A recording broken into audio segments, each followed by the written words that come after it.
কি খাবে আজকে? আজকে না আমার প্রচুর বিরিয়ানি খেতে ইচ্ছে করছে। বিরিয়ানি খেতে? হ্যাঁ, চলো আজকে বানানো যা যাবে। বানানো যাবে চিকেন চিকেন বিরিয়ানি। বিরিয়ানি। চলো। Hello everyone, welcome to dreamy journey. তো আমার মেয়ে ছোট থেকেই বিরিয়ানি খেতে ভীষণ ভালোবাসে, আর যেই নামটা খাবারের নামটা সব থেকে বেশি ভালো চিনতো সেটা হচ্ছে বিরিয়ানি। যখন ও খেলা মানে খেলতেও বসে, কিছু রান্না করছে, তখন ও বিরিয়ানিই রান্না করে। আর ফ্রাইড রাইস খেতে খুব একটা পছন্দ করে না, কিন্তু বিরিয়ানি খেতে বেশ ভালোই বাসে। তবে ওই বাইরের যে কেনা বিরিয়ানি, সেটাতে ওই আতরের গন্ধ দেওয়া থাকে, সেই বিরিয়ানিটা কিন্তু অতটা বেশি খেতে পারে না। আমরাও খুব একটা খেতে পারি না।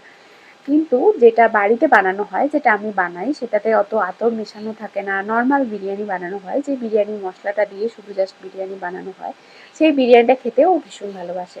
মানে ও শুধু নয়, আমরা সবাই খুব ভালোবাসি। তাই জন্য বাড়িতেই মাঝে মাঝে আমাদের যদি চিকেন বেশি হয়ে যায়, যদি ফ্রিজে চিকেন রাখা থাকে, মাঝে মাঝে ইচ্ছে করলে আমরা বিরিয়ানি বানিয়ে নিই। নর্মাল চাল দিয়েও বিরিয়ানি বানিয়ে নিই। তো এরকম নয় যে ওই বিরিয়ানির চালই এনে আমাদেরকে বিরিয়ানি বানাতে হবে। যাই হোক, আজকে বিরিয়ানির চাল দিয়েই বিরিয়ানি বানাচ্ছি। বিরিয়ানির চাল ছিল, তো ভাবলাম আজকে একটু হালকা করে বিরিয়ানি বানাই। সবাইরই একটু রবিবার হলেই না একটু খেতে ইচ্ছা হয়, মনে হয় যে একটু আলাদা আলাদা কিছু খেলে ভালো হয়। তো যাই হোক, আজকে ভেবেছি একটু হালকাভাবেই বানাবো, আর টাইমও অনেক কম ছিল, তাই জন্য প্রেশারের মধ্যেই চিকেনটাকে কষে, আর এখানে কিন্তু বেরেস্তা আমি আর আলাদা করে ভাজিনি, তো ওই বেরেস্তা ভেজে ওর মধ্যেই চিকেনটা কষিয়ে নিয়েছি। তো চিকেনের মধ্যে দিয়েছি বিরিয়ানি মশলা, মিট মশলা আর চিকেন মশলা, এই মশলাগুলো দিয়েছি, আর দিয়েছি কাশ্মীরি লঙ্কা, আর এরপর নুন চিনি যেগুলো লাগবে, আদা রসুন পেঁয়াজ, পেঁয়াজ তো দিতেই হবে, তো এই সমস্ত কিছু দিয়েছি। আর তারপরে একটু গ্রেভি গ্রেভি যেটা বেরিয়েছে, সেটার মধ্যে মানে অল্প একটুখানি জল অ্যাড করেছি। তারপরে সিটি মেরে নিয়েছি। তো চিকেনগুলো তো সেদ্ধ হয়ে গেছে, এবার চিকেনগুলো ছেঁকে রেখে দিয়েছি, আর আলুগুলোও সেদ্ধ করে নিয়েছিলাম, সেদ্ধ করে সেটাকে ভেজে নিয়েছিলাম। তো আলুগুলোও সেদ্ধ হয়েই আছে।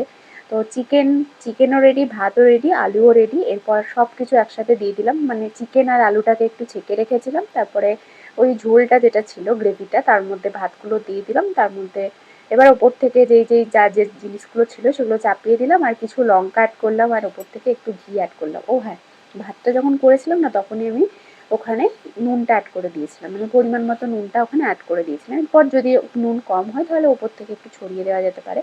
এরপর ওপর থেকে চিনি একটু ছড়িয়ে দিয়েছিলাম, আর বিরিয়ানি মশলাও দিয়েছিলাম, আর ঘিটা কিন্তু অ্যাড করতে হবে।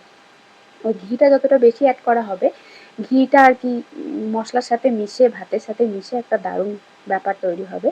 তো যাই হোক, আজকে সিম্পল বিরিয়ানি আমাদের তৈরি হয়ে গেছে। তো বিরিয়ানিটা বসিয়ে দিয়ে জাস্ট আমি স্নান করতে গেছিলাম, এখন রেডি। তো আজকের মতো এই পর্যন্তই, টাটা।